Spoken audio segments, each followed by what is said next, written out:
700 exhibits, 75 plus witnesses, 28 days of testimony, and the jury came back with a guilty verdict on both counts, all four counts, involving the weapon and the murder of the wife and the son in less than 3 hours. I haven't seen something like that in a long, long time.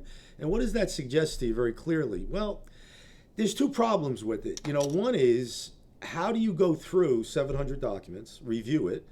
How do you consider 75 different witnesses over 28 days? How do you remember all of that and within 3 hour period of time conclude that the evidence was above and beyond every and all reasonable doubt and convict someone? That's pretty much unheard of. I haven't seen that in a long time.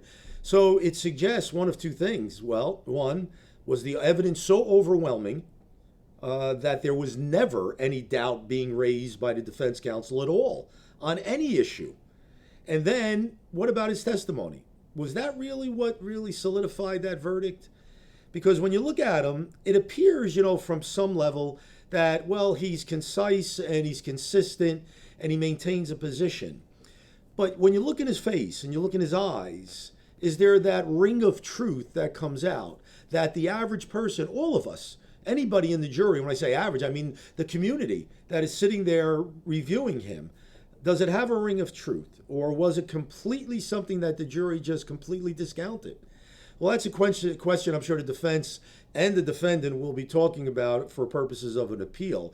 But the jury verdict's in. The other issue is the phone. The phone was very relevant in this particular case because there were videos on the phone, and the timeline and the video was very, very important for the jury's consideration and whether to convict him.